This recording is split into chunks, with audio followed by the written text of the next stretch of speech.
Transformer की दुनिया में आपका स्वागत है।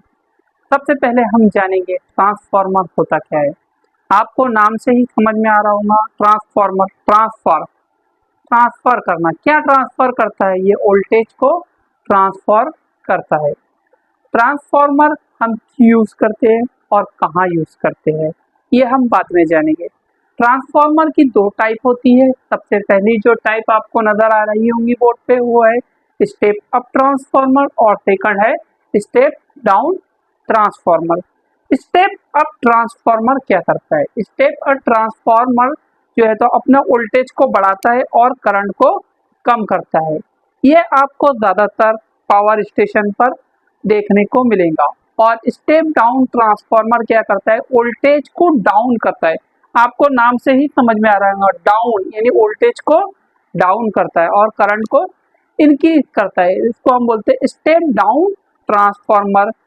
अब सर बोलेंगे स्टेप डाउन और स्टेप अप ट्रांसफार्मर आपने बता दिए। स्टेप डाउन और स्टेप अप ट्रांसफार्मर आपने बता दिए। ट्रांसफार्मर की दो टाइप है। सर हम क्या इसको यूज करते हैं? हाँ, हम इसको यूज करते हैं। आपके घर के अंदर मैं पूछूं, आपके घर के अंदर इलेक्ट्रिसिटी कितने वोल्ट आती है? तो आप कहेंगे 220 से 240 वोल्ट। क्या पावर स्टेशन में ही इतनी ही इलेक्ट्रिसिटी, इतनी ही वोल्ट इलेक्ट्रिसिटी जनरेट होती है? तो मैं कहूँगा ऑब्वियसली नहीं। पावर स्टेशन में हमारे 5000 मेगा वोल्ट से 10,000 मेगा वोल्ट अलग अलग इलेक्ट्रिसिटी जनरेट होती है। क्या अगर हमने वो 5000 मेगा वोल्ट बिजली हमारे घर में लाई है तो क्या हमारे घर के इक्विपमेंट काम कर पाएंगे? तो मैं कहूँगा बिल्कुल नहीं। मान लीजिए ये आपका एक घर है और घर के अंदर आपको पानी की जरूरत है, तो पानी आपके घर में पाइपलाइन लगी हुई है जिसके जरिए आप में पानी आता है। अगर मैं ही आपके बड़े डाइम के पाइप से वो यही आपके घर की लाइन जोड़ दूं, तो क्या आपका घर रह पाएगा सही सलामत? तो आप कहेंगे ऑब्वियसली नहीं।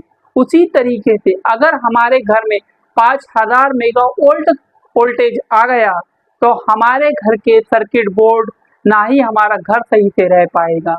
तो अब इसको सॉल्व करने के लिए हमने एक डिवाइस यूज की जिसका नाम था स्टेप डाउन ट्रांसफार्मर। मान लीजिए 5000 वोल्ट आ रहा है, अब हमारे घर को नीड है 230 वोल्ट की, तो ट्रांसफार्मर उस 5000 के 230 वोल्ट के टुकड़े करेगा और हर एक घर के लिए ट्रांसफर करेगा। अब हम बात करेंगे स्टेप अप ट्रांसफार्मर की। स्टेप अप ट्रांसफार्मर कहाँ यूज होता है, मैंने आपको बता चुका हूँ। स्टेप अप ट्रांसफार्मर यूज होता है पावर स्टेशन पर। अब स्टेप अप ट्रांसफार्मर क्योंकि वोल्टेज को अगर हम हाई वोल्ट पे ट्रांसफर करें तो उसमें लॉसेस कम होते हैं, इसलिए हम उसको वोल्टेज को इंक्रीज कर देते, इसलिए हम वहां पर स्टेप अप ट्रांसफार्मर यूज करते हैं। आइए समझते हैं स्टेप अप और स्टेप डाउन ट्रांसफार्मर को और डीप में। अब ये आपको दिख रहा होगा, ये सर्किट डायग्राम हमारे ट्रांसफार्मर की है। ये है हमारा प्राइमरी वाइंडिंग और ये हमारी है सेकेंडरी वाइंडिंग। इस प्राइमरी वाइंडिंग के अंदर हम जो है तो इनपुट वोल्टेज देंगे यानी हाई वोल्टेज देंगे, और ये जाकर हमको सेकेंडरी वाइंडिंग के अंदर लो वोल्टेज प्रोवाइड करेगा। आपको बीच के अंदर ये दो लाइनें नजर आ रही होंगी। ये जो मटेरियल है हमारा सॉफ्ट आयरन कोर है। सॉफ्ट आयरन कोर क्या होता है? Soft iron core as a parametric material होता है। पैरामेट्रिक मटेरियल होता है। अब इसका काम क्या होता है? ये अपने अंदर की इलेक्ट्रिक फील्ड को बाहर नहीं जाने देता। ये हमारा स्टेप डाउन ट्रांसफार्मर है। तो अगर हम वाइंडिंग की बात करें इस ट्रांसफार्मर में, तो प्राइमरी वाइंडिंग जो है तो हमारी ज्यादा रहेंगी और सेकेंडरी वाइंडिंग हमारी कम रहेंगी स्टेप डाउन ट्रांसफार्मर के केस के अंदर। अब हम बात करेंगे रेजिस्टेंस की। रेजिस्टेंस के नाम से ही आपको समझ में आ रहा होगा, रजिस्ट के मीनिंग होते अपोज। मान लो एक पानी से पाइप से पानी बह रहा है, आप उस पे उंगली लगा लो, तो आपने क्या किया?